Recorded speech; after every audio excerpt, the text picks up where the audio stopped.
Module 1. Porta Fide number 1 and 2. Ang amahan diha sa krido. Atong hisgutan ang amahan diha sa katesismo sa Katolikong simbahan kung CCC or Catholic Catechism of the Church. Ang amahan. Ang misteryo sa Santissima Trinidad mao ang sentro nga misteryo sa Kristiyanong pagtuo o sa Kristiyanong kinabuhi. Ang Diyos lamang mao'y makahimo niini sa pagpahibalo nato pinagi sa pagpadayag siyang kaugalingon isip Amahan, Anak o Espiritu Santo. Ang pagpakatao sa anak sa Diyos nagpadayag nga ang Diyos walay sinugdan o katapusan nga Amahan o nga ang anak usa ka kinaya uban sa Amahan, nga sa ato pa diha sa Amahan o uban sa Amahan ang anak usa og susama nga Dios. Ang misyon sa Espiritu Santo nga gipadala sa Amahan sa ngalan sa Amahan, Juan Kapitulo 14 versikulo 26, og sa anak gikan sa Amahan, Juan Kapitulo 15 versikulo 26, nagpadayag nga uban kanila ang Espiritu usa og susama nga Dios. Uban sa Amahan og sa anak gisimba siya og gihimaya. Ang atong source ang Nicene Creed.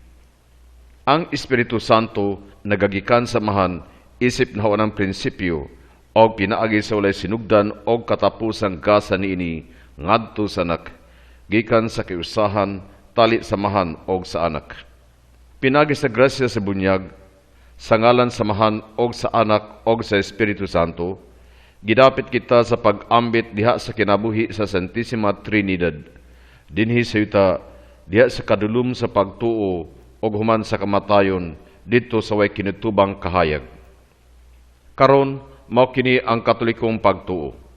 Nagasimba kita sa Dios diha sa Trinidad sa kayusa sa dili pagkalibog sa mga persona o pagbahinbahin sa kinaiya. Tungod kay ang persona sa Amahan usara o ang anak lahi nga persona, ang Espiritu Santo lahi nga persona usab. Apan ang pagka-Diyos sa Amahan, Anak o Espiritu Santo usara. Ang ilang himaya pantay, ang ilang halangdon walay sinugdan o katapusan. Ang reference Athanasian Creed. Dili mabahin ang ilang kinaiya. Ang Diyos ng persona usab dili mabulag sa ilang gibuhat. Apan diha sa Diyos ng buluhaton, ang matag usa nagpakita kung unsa ang angayan sa matag usa diha sa Trinidad. Hilabi na diha sa Diyos ng mga misyon sa pagkatao sa anak o sa gasa sa Espiritu Santo. Diha sa krido, naka na mga pulong nga makagagahom sa tanan.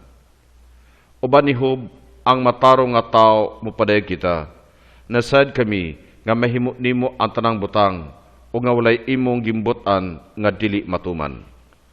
Job Kapitulo 42 versikulo 2. Manungon sa pagsaksi sa kasulatan, makadaghan ang sibahan nagpadayag siyang pag-ampo ngadto sa makagagahom og Diyos sa kahangturan. Omnipotens sempiterni Dios.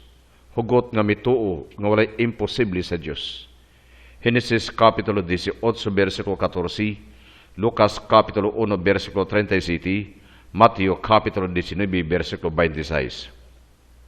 Gipakita sa Dios ang iyang kagahuman pinagi sa pagdani kanato gikan sa atong kasalanan o sa pagpahiuli kanato ngadto siyang pagkahigala pinaagi sa grasya. Dios, imong gipakita ang imong kagahuman labaw sa tanan sa imong kaluoy og pasaylo. Kung dili kita mutuo nga gamhanan ang gugma sa Dios, unsaon man nato pagtuo nga binuhat kita sa Amahan, nga giluwas kita sa anak o nga gibalaan kita sa Espiritu Santo? Ang Amahan usa ka magbubuhat. Sa pagbuhat sa kalibutan og sa tao, mihatag ang Dios sa una og universal nga pagsaksi siyang gamhanang gugma og kaalam. Sa unang pagmantala sa plano sa iyang mahigugmaong kaayo nga nakakaplag og katumanan diha sa bag-ong kabuhatan diha ni Kristo.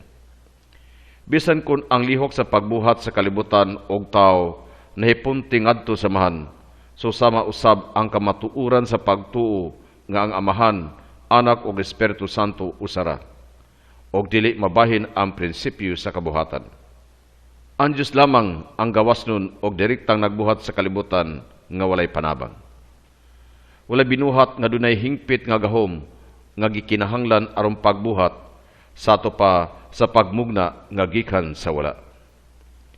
Gibuhat sa Dios ang kalibutan aron pagpakita og pagpadayag sa iyang himaya nga makaambit ang iyang mga binuhat sa iyang kamatuoran, kaayo og katahom. Mao kini ang himaya din gibuhat sa Dios ang tanan. Gibuhat sa Dios ang kalibutan og miamping niini nga mabuhi pinagi siyang pulong. Ang anak nga nagkupot sa kalibutan pinaagi siyang pulong sa gahom. Hebreo Kapitulo 1 versikulo 3. Og pinaagi siyang magbubuhat nga espiritu ang maghahatag og kinabuhi. Ang Dios nung kamanggihatagon nag-apil og mapamaagi din gigiyahan sa Dios ang tanan niya mga binuhat uban sa kaalam o gugma ngadto sa ilang kahingpitan. Gimbita kita ni Kristo ngadto sa iyang inanak kapag salig diya sa kamanggihatagon sa ato langitnong amahan.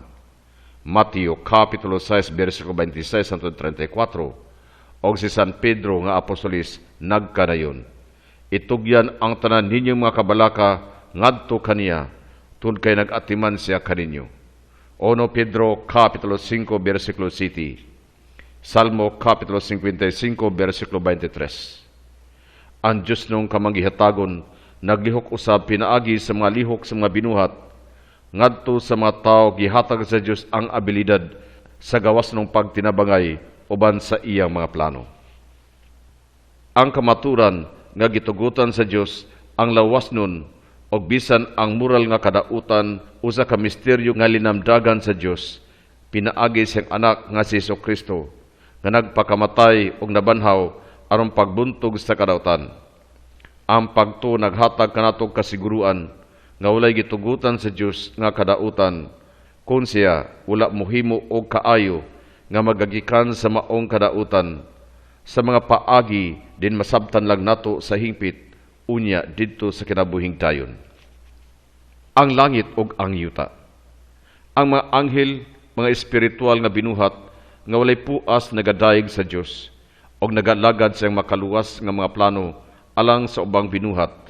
Milihok ang mga anghel duyog sa kayuhan natong tanan.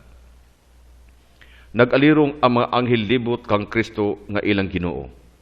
Mialagad sila kaniya ilabi na alang sa katumanan sa makaluwas nga misyon alang sa mga tao.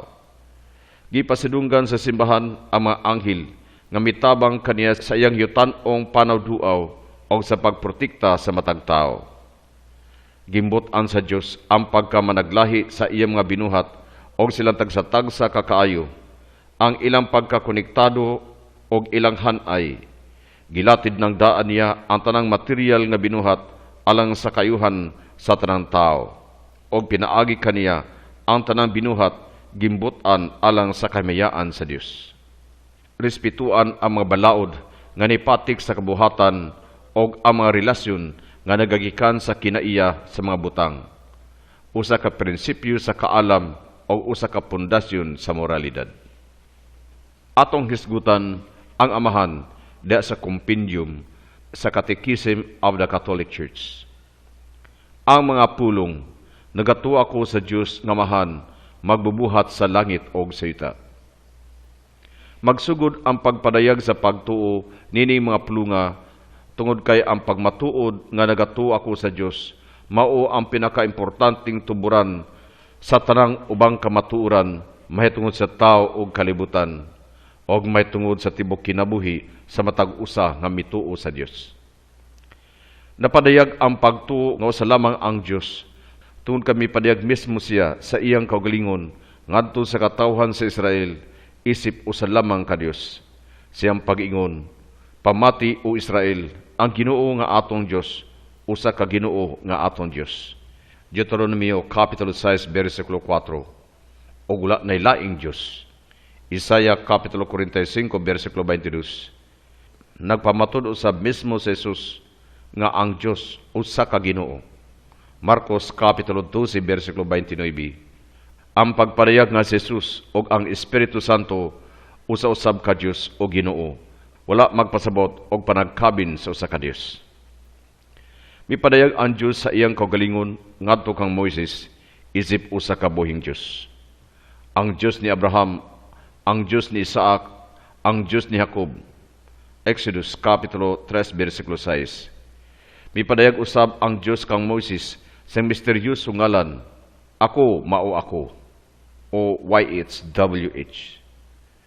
Sa daang tugon ng daan, kining wala magtakubang ngalan sa Dios, napulihan sa Dios nung titulo nga Ginoo.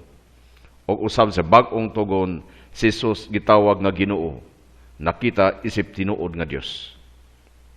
Tungod kay midawat ang mga binuhat sa tanan nga ilang pagkasila og naangkon gikan sa Dios, siyang kaugalingon, ang Dios lamang ang kahingpitan sa pagkasiya o sa matag kahingpitan. Ang Diyos mao siya, nga walay sinugdan o katapusan. Mipadayag si Jesus, nga nagbaton siya sa Diyos nungalan, Ako. Juan Kapitulo 8, versikulo 38. Nganong importante man ang pagpadayag sa ngalan sa Diyos?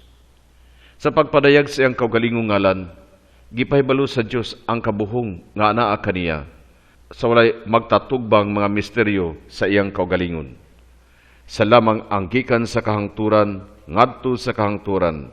Sa lamang usa nga labaw sa kalibutan o kasaysayan. Siya ang naghimo sa langit o sa yuta. Maunungon siya nga Diyos. Kanunayng haduol sa iyang katawhan aron pagluwas kanila. Siya ang pinakalabawang kabalaan, buhong sa kaluoy. Efeso Kapitulo 2, versikulo 4. Andam kanunayng mopasaylo. Siya ang usa ka espirituhanon, labaw sa tanan, nasayod sa tanan, way kinutuban, personal og hingpit. Siya ang kamatuuran og gugma. Ang Diyos mao ang way sukod nga hingpit, nga mao ang Santissima Trinidad. Sa unsang paagi nga kamatuuran ang Diyos? Ang Diyos kamatuuran mismo, og tungod nini, dili siya mamakak ni malimbungon. Siya kahayag og diha kaniya walay kangitngit. Juan Kapitulo 1, versikulo 5. Og way katapusang anak sa Dios, ang nagpakatao nga kaalam, gipadala ni ining kalibutan aron sa pagsaksi sa kamaturan. Juan Kapitulo 18, versikulo 37. Gipadayag sa Dios ang iyang kaugalingon ngadto sa Israel, isip usa nga dunay mas lig-ong gugma, labaw pa sa gugma sa mga ginikanan ngadto sa ilang mga anak o sa mga banag asawa ngadto sa sagusa. Sa iyang kaugalingon, gugma ang Diyos. Juan Kapitulo 4, versikulo 8 o versikulo 16. Nga hingpit o grasyosong mihatag sa iyang kaugalingon, kinsa na higugma pag-ayo sa kalibutan, nga iyang gipadala ang iyang bugtong anak, aron na maluwas ang kalibutan pinaagi kaniya. Juan Kapitulo 3, versikulo 16 hangtod 17. Pinaagi sa pagpadala siyang anak og sa Espiritu Santo, mipadayag ang Diyos sa iyang kaugalingon sa usa ka dayag nga maambitong gugma. Ang pagtuo nga usa lamang ang Diyos nag-apil og pagkahibalo sa kahalangdon og kagamhanan sa Diyos. Naglakip kini og pagkinabuhing mapasalamaton og masaligong kanunay diha kaniya. Bisan sa kalisdanan, naglakip kinig pagkahibalo sa kayusa og tinuod nga dignidad sa tanang tao, nga gibuhat sa iyang dagway. Naglakip kini og paghimog maayong paggamit sa mga butang nga iyang gimugna. Ang pinakasentro nga misteryo sa Kristohanong pagtuo o kinabuhi mao ang misteryo sa Santissima Trinidad. Ang mga Kristiyano gibunyagan sa ngalan samahan og sa Anak og sa Espiritu Santo. Nagbilin ang Diyos og pipila ka mga tunob sa iyang pagkatulo ka persona diha sa pagbuhat sa kalibutan o diha sa daang kasabutan apan ang iyang pagkasya isip Santissima Trinidad usa ka misteryo nga dili mabulag sa kahibalo lamang o bisan sa pagtuo sa Israel at tubangan sa pagpakatao sa anak sa Dios o sa pagpadala sa Espiritu Santo. Nagpadayag kining misteryo pinagi kang Hesukristo og tinubdan kini sa tanang laing mga misteryo. Gipadayag ni Hesukristo kanato nga usa ka amahan ang Dios. Dili lang tungod kay gibuhat niya ang kalibutan ug ang katawhan. apan labaw sa tanan tungod kay iyang gipahimugso sa kahangturan ang iyang anak nga mao ang pulong, ang masanag nga himaya sa Dios o bunga sa iyang pagkasiya. Hebreo Kapitulo 1 versikulo 3. Ang Espiritu Santo mao ang ikatulong persona sa Santisima Trinidad. Diyos siya, usa og pantay uban sa Amahan og sa Anak. Nagagikan siya sa Amahan, 1 Kapitulo 15 versikulo 26, nga mao ang prinsipyo nga wala nagbaton og prinsipyo gikan sa sinugdanan sa tibuok kinabuhi sa tulo ka persona. Nagagikan usab siya gikan sa Anak, pinaagi sa gasa sa kahangturan nga gihimo sa Amahan ngadto sa Anak, pinadala sa Amahan og sa nagpakataong Anak, migiya ang Espiritu Santo sa simbahan aron masabtan ang tibuok kamaturan. 1 Kapitulo 16 versikulo 13. Gipadayag sa simbahan ang iyang pagtuo sa tulo ka persona, pinagi sa pagpadayag sa kayusa sa Dios nga dunay tulo ka persona, Amahan, Anak ug Espiritu Santo. Usa lamang ka Dios ang tulo ka Dios nung persona, tungod kay gihuptan sa matag usa nga pantay-pantay ang kabuhong sa usa og dili mabahin nga Dios nung pagkasiya. Managlahi gayud sila sa matag usa, pinagi silang relasyon nga nagbutang nila nga katugbang sa matag usa. Ang Amahan nagpakatawo sa Anak, ang Anak gipakatawo sa Amahan, ang Espiritu Santo nagigikan sa Amahan og sa Anak. Giun sa paglihok sa tulo ka Dios nung persona, dili mabulag silang usa ka substansya. Dili mabulag ang tulo ka Dios nung persona sa ilang kalihukan. Dunay usa ka lihok ang Trinidad, usa og susama. Nining usa ka relasyon, sato pa anaa ang matag persona, sumala sa pamaagi nga haom niya diha sa Trinidad. O Diyos ko, Trinidad nga akong gidayeg, hatagi kalinaw ang kalag ko. Himoa kining langit, mahal mong puloy-anan, ug luna si mong pahulayan. Himo ang di kanakong biyaan didto, apan hinaot manaa ako didto. Tibuok og tanan, himpit nga magbantay sa atong pagtuo. Tibuok nga nagadayeg og tibuok nga gitugyan ngadto sa imong mamugnaong lihok. Mipadayag ang Dios sa iyang kaugalingon isip usa ka kusgan og usa ka gamhanan. Salmo Kapitulo 24 versikulo 8. Isip usa nga walay imposible. Lucas Kapitulo 1 versikulo 37. Lukop sa kalibutan ang iyang kahibalo sa tanan. Misteryoso og nagpadayag kini diha sa pagbuhat sa kalibutan gikan sa wala og sa tao gikan sa gugma. Apan labaw sa tanan makit-an kini diha sa pagkatao og pagabanhaw sa iyang Anak, diha sa gasa sa pagkaanak nga sinagop og diha sa kapasayloan sa masala. Nining pagiha gitumong sa simbahan ang iyang mga pag-ampo ngadto sa gamhanan og Dios sa kahangturan. Unsay kabililhon sa pagpamatuod nga sa sinugdan gibuhat sa Dios ang langit ug ang yuta. Henesis Kapitulo 1 versikulo 1. Ang bili mao nga ang kabuhatan mao ang pundasyon sa tanang makaluwas nga plano sa Dios. Nagpahayag kini sa gamhanan og maalamon nga gugma sa Dios. Og usa kini kaunang tikang ngadto sa pakigsabot sa usa ka Dios uban sa iyang katawhan. Sinugdan kini sa kasaysayan sa kaluwasan nga natuman diha ni Kristo. Og mao kini ang haunang tubag ngadto sa atong pinakaimportanteng pangutana mahitungod sa atong sinugdan og padulngan. Ang Amahan, Anak ug Espiritu Santo maoy usa ang dili mabulag nga nagbuhat sa kalibutan. Bisan kon ang lihok sa pagbuhat sa kalibutan natugyan ngadto sa Dios nga Amahan. Gibuhat ang kalibutan alang sa himaya sa Dios nga naninguha sa pagpadayag sa iyang kaugalingon o mipadayag sa iyang kaayo, kamatuuran o katahom. Ang hingpit nga sangputanan sa kabuhatan mao nga ang Dios diha ni Kristo mamahimong tibuok diha sa tanan. 1 Korinto Kapitulo 15 versikulo 28.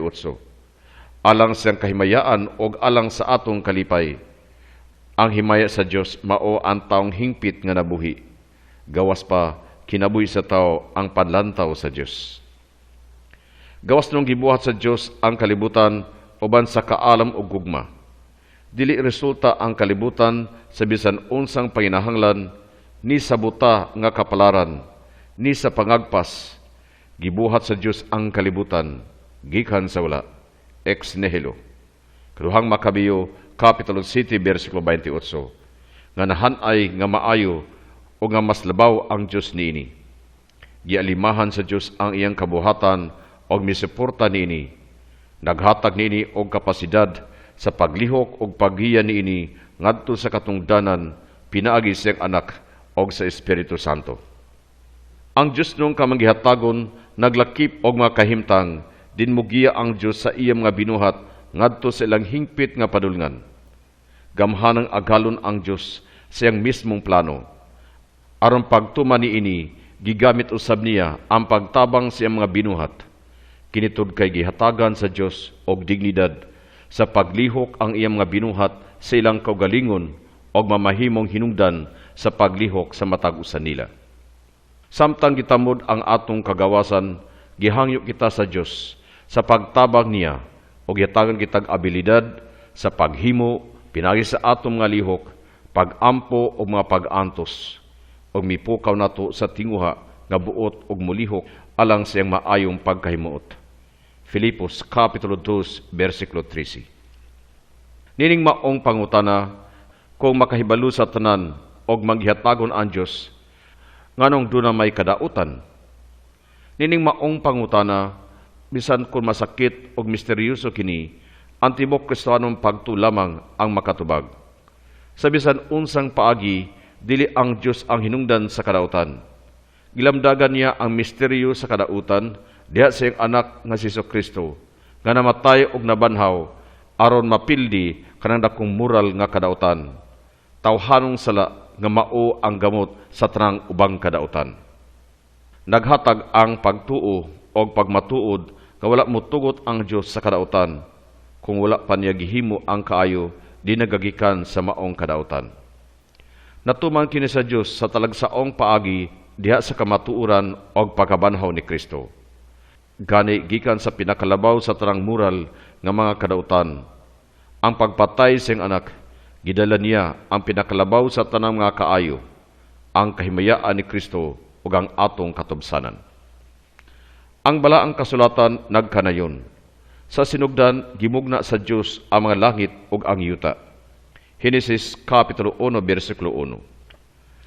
Sa iyang pagpadayag sa pagtuo, ang Dios nagmantala nga ang Dios usa ka magbubuhat sa tanan, makita og di makita sa tanang espirituhanon og lawasnong mga binuhat, kini mao ang mga anghel og ang makitang kalibutan og ang tao sa espesyal nga paagi. Lunlon espirituhanon nga binuhat ang mga anghel, walay lawas, di makita, way kamatayon og personal nga binuhat nga gitugyanan og kahibalo og kaalam. Walay hunong silang nagapamalandong sa tubangan sa Dios og himaya nila siya. Gialagaran nila siya og mga mensahero sila niya sa katumanan sa iyang misyon sa pagluwas sa tanan. Nakiusa ang simbahan uban sa mga anghel sa pagdaig sa Dios. Nagawagtang silang panabang o nagasaulog ang pipila ka anghel sa iyang liturhiya. Tupad sa matag magtutuo, nagatindog ang mga anghel isip tig panalipod o magbalantay nga nagagiyan niya ngadto sa kinabuhi. Pinagi sa pagsaysay sa unom ka adlaw, sa pagbuhat sa kalibutan, gitudluan kita sa balaang kasulatan, may tungod sa bili sa binuhat nga kalibutan og siyang tumong sama sa pagdaig sa Dios og pag-alagad sa katawhan.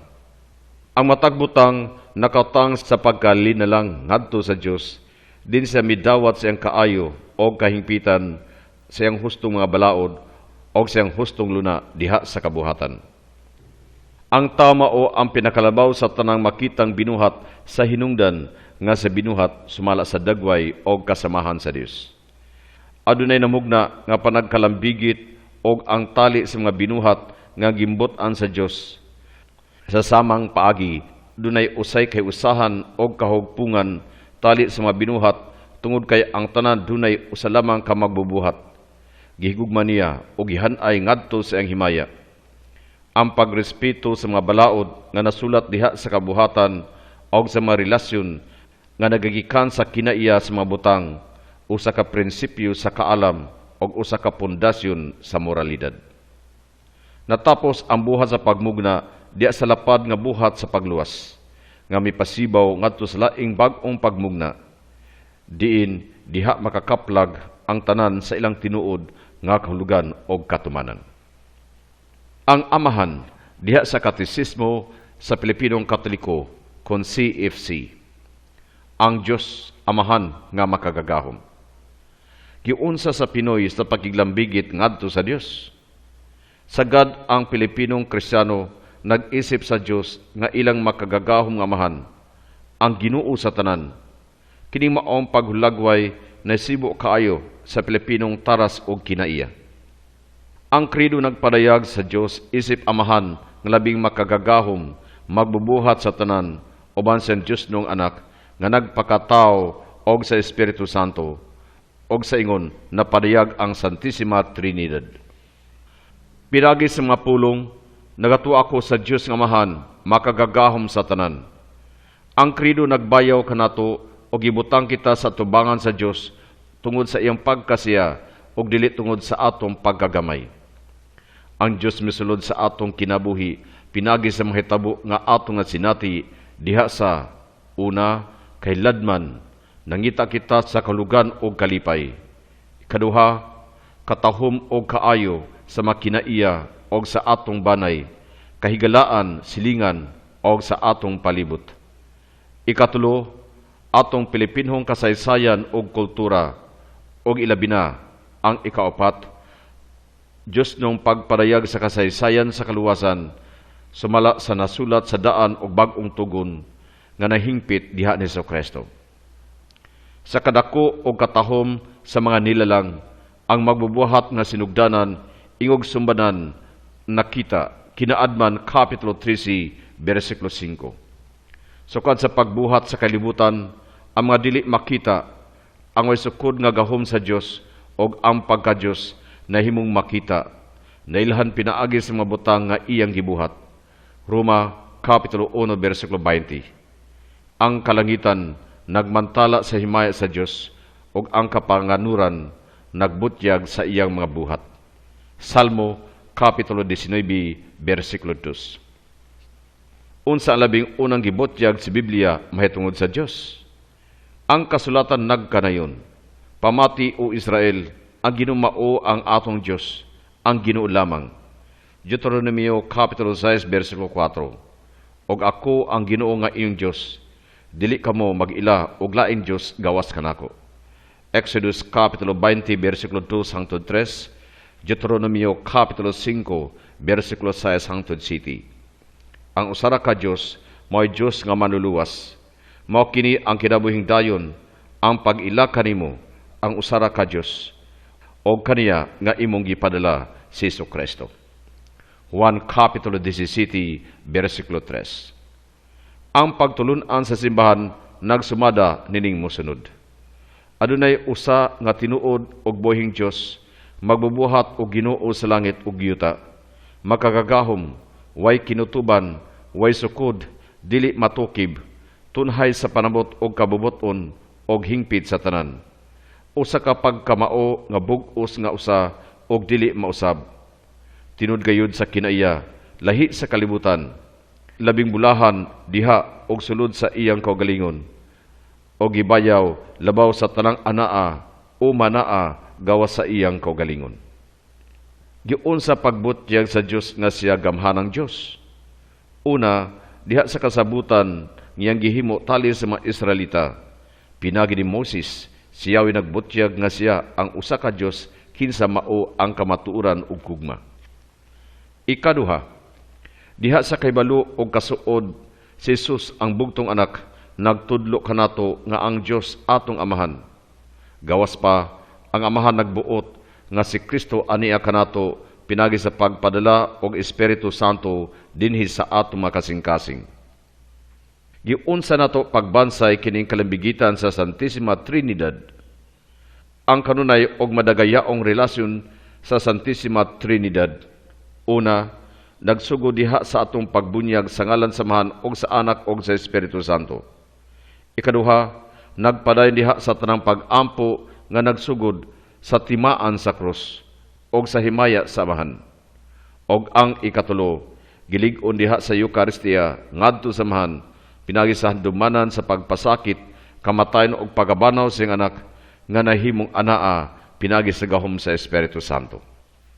Ang krido nagmatuod nga ang Dios Amahan sanglit si Jesus ang nagtudlo kanato sa pag-ampo ngadto sa Dios isip amahan namo. Mateo kapitulo 6 bersikulo 9. Ang kasinatian ni Jesus sa Dios isip Aba o Amahan mo'y tinubdan sa iyang pagtulunan. Walay nakakita sa Dios, ang Dios anak lamang.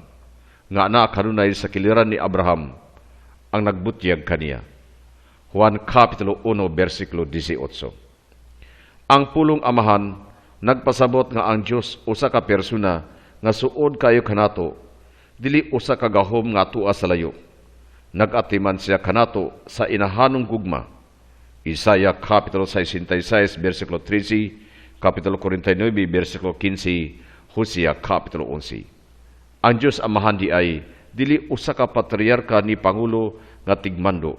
Hinunua siya usa ka Dios nga mahinangup og mahalipay sa pagbalik sa iyang mga anak nga nabuhi human mamatay, nga nakaplagan human mawala. Lucas Kapitulo 15, versikulo 24 og versikulo 32. Ang makagagahom sa tanan, nagpasabot nga ang Dios hingpit o gahom. Una, isip magbubuhat nga makahimo sa tanan. Job Kapitulo 42, versikulo 20. Og nagpahimutang sa tanan, pantokrator.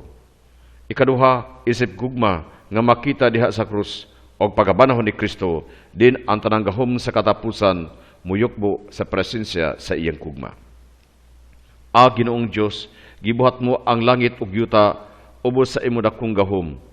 Dinupa ang mga bokton, walay dili mahimo nimo. Jeremias Kapitulo 32, versikulo 17.